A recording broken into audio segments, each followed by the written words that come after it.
Quelle est l'espérance de son appel? Quelles sont les richesses de la gloire de son héritage? Celui de Christ dans les saints, et quelle est l'excellente grandeur de sa puissance envers nous qui croyons? Éphésiens 1, 18, 19. Selon l'opération de la puissance de sa force qu'il a opérée dans le Christ en le ressuscitant d'entre les morts, et il l'a fait asseoir à sa droite dans les lieux célestes. Et il l'a donné pour être chef sur toute chose à l'assemblée qui est son corps, la plénitude de celui qui remplit tout en tous. Éphésiens 1, 19, 23. Il fut un temps où chacun de nous s'est demandé ce que cela signifiait dans la pensée de Dieu. Cela nous dépassait, nous sommes parvenus juste à un petit aperçu d'éclairage. Il a grandi, s'accroît encore et croîtra alors que nous l'examinerons. Les richesses de la gloire de son héritage, celui de Christ dans les saints. Si nous l'avons compris et que cela nous a saisis autant qu'une telle chose devrait nous saisir, il deviendra pour nous un énorme moyen de pression pour affermir notre vocation et notre élection. Nous arriverons à cela dans un moment. Sa pleine pensée, l'espérance de son appel, les richesses de la gloire de son héritage qu'il a dans ses seins. Juste après vient l'excellente grandeur de sa puissance. Nous remarquons qu'il s'agit d'une puissance en accord avec la force de son pouvoir qu'il a mobilisé avec une grande énergie, premièrement en ressuscitant Christ d'entre les morts. Ce n'est pas une petite chose lorsque nous considérons tout ce qui, spirituellement, a dû être affronté de la puissance de la mort. Puis, la seconde étape fut de l'asseoir à sa droite même.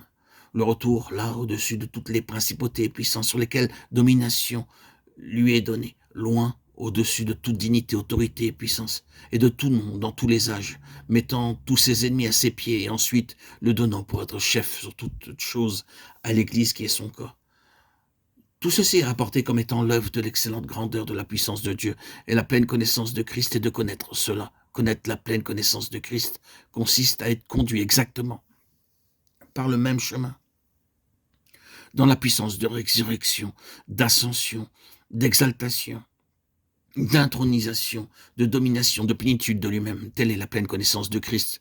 Ce ne sont pas de petites choses, nous n'y allons pas trop fort, nous n'exagérons pas. Nous nous attendons juste sur ce qui est dit et sur ce qui est le contenu de la déclaration unique dans la pleine connaissance de lui-même. Voilà la pleine pensée de Dieu pour les siens.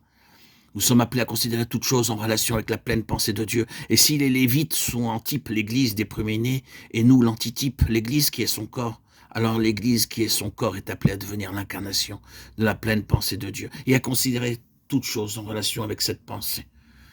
Si vous retournez en arrière et étudiez l'histoire des Lévites sous chaque angle, leur vie, leur activité comportait plusieurs aspects de la réception et de la mise à mort du sacrifice, du recueil et de la prise en charge du sang au service dans le sanctuaire, dans l'entretien des lampes, des pains et de l'encens, et durant la traversée du désert, dans le transport du sanctuaire, du tabernacle. Ces différentes parties étaient assignées à 3 familles, et de beaucoup plus encore. Vous constaterez que chaque part était en lien avec cette pleine pensée de Dieu, qu'ils étaient là pour considérer toutes choses en relation avec la pleine pensée de Dieu pour son peuple. Tout est résumé dans l'espérance de son appel. L'espérance de son appel était là lorsque le sang était versé, lors de son recueil et de son aspersion, et dans tout autre aspect de leur vie. En outre, il s'agissait des richesses de la gloire de son héritage dans les saints et de l'excellente grandeur de sa puissance à leur égard. C'était dans la déclaration complète la pleine connaissance de lui-même. L'Église qui est son corps entre spirituellement dans la position des Lévites pour cette même œuvre, ce même service, cette même vie, cette même vocation d'une manière spirituelle, pour considérer toutes choses et travailler en tout point en relation avec la pleine pensée de Dieu, afin que les saints puissent parvenir à l'espérance de son appel et à la réalisation de cette espérance, à son accomplissement.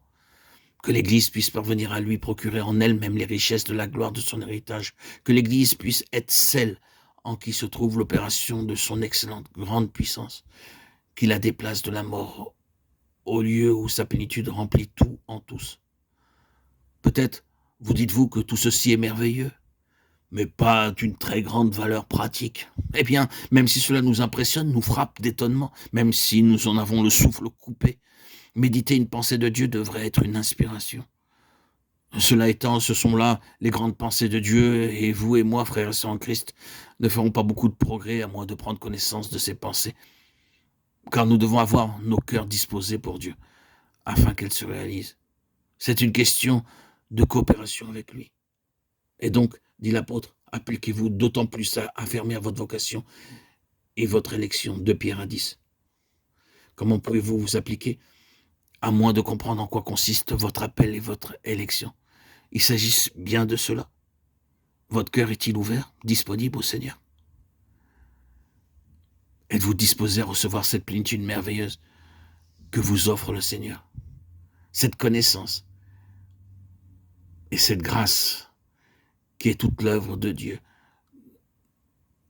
et qui est offerte à tout enfant de Dieu, héritier du royaume, élu, choisi.